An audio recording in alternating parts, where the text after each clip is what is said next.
नमस्कार, मी राणी चौदा रेसिपी मध्ये मी तुमचं मनापासून खूप खूप स्वागत करत आहे। नवीन वर्षामध्ये येणारा पहिला सण म्हणजे आपली मकर संक्रांत। मकर संक्रांतीला आपले तिळाचे लाडू आवर्जून बनवले जातात। तिळाचे लाडू बनवण्यासाठी लागणारे साहित्य, इथे मी 1 वाटी गावरान तीळ घेतलेला आहे, 1 वाटी खजूर घेतलेली आहे, 2 चमचे साजूक तूप घेतलेला आहे, थोडंसं सुकं खोबरं किसून घेतलेलं आहे आणि ड्रायफ्रूट घेतलेला आहे आणि त्याच्यासाठी मी 1 जायफळ पण घेतलेला आहे। कढई आता आपली इथे गरम झालेली आहे। आता ह्याच्यामध्ये आपण हे तीळ टाकून खमंग असे भाजून घेऊया।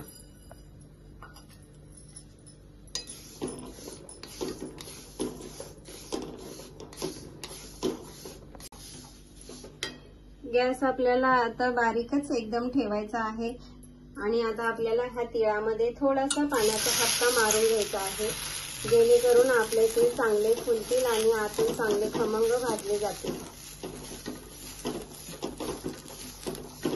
बघू शकता इथे आपले तीळ खमंग असे भाजून झालेले आहेत आणि तिळाचा रंगही बदललेला आहे।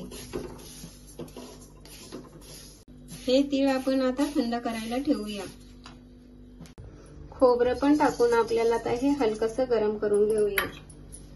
खोबरं हे चांगलं भाजून घेतल्याच्या नंतर आपल्याला हे खमंग कुरकुरीत असं खाताना लागतं। हे ड्रायफ्रूट पण टाकून आपण चांगले खमंग भाजून घेऊया। ड्रायफ्रूट चांगले भाजले की खमंग आपल्याला खाताना चांगले एकदम कुरकुरीत लागतील आणि चवही खूप छान लागेल। ह्याच्यामध्ये आपण आता हे 2 चमचे तूप टाकून घेऊया। तूप चांगलं आपलं आता गरम होऊ द्या। तूप आपलं इथे गरम झालेलं आहे। आता ह्याच्यामध्ये आपण ही ओली खजूर टाकून गरम करून घेऊया। ओली खजूर तुपामध्ये गरम करून घेतल्यास खजूरही आपली मऊ पडते आणि नरमही होते। मी इथे लाडू बनवताना ना साखरेचा ना गुळाचा वापर करणार नाही, मी इथे खजूरचा वापर केलेला आहे। हे तीळ आपले बघू शकता इथे पूर्णपणे चांगले थंड झालेले आहेत। ह्याच तिळामधील मी ही 1 वाटी तीळ साईडला काढलेले आहेत। हे तीळ आपण आता मिक्सरच्या भांड्यामध्ये काढून शिना बारीक करून घेऊया। खजूर पण आपली इथे थंड झालेली आहे।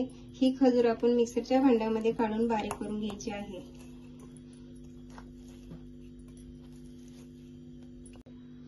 तीळ आपले इथे हे बारीक करून झालेले आहेत। आता ह्याच्यामध्ये आपण आता हे जायफळ किसून घेऊया। जायफळ मी इथे अर्धच घालणार आहे। ह्याच्यामध्ये आपण आता हे भाजून घेतलेलं खोबरं पण टाकूया। हे ड्रायफ्रूट पण आपले गरम करून घेतलेले टाकूया। ही 1 वाटी तीळ मी साईडला काढून ठेवलेले होते, ते पण आपल्याला आता ह्याच्यामध्ये टाकून घ्यायचं आहे। खजूर पण आपली इथे मिक्सर मध्ये बारीक करून झालेले आहे, ते पण आपल्याला आता ह्याच्यामध्ये टाकून घ्यायचे आहे। हे मिश्रण आपल्याला आता व्यवस्थित मिक्स करून घ्यायचं आहे।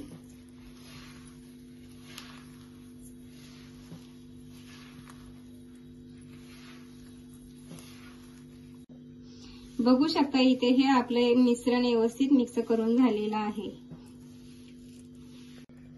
आपण आता इथे लाडू बनवायला घेऊया। बघू शकता इथे आपले हे लाडू सहज वळले जातात।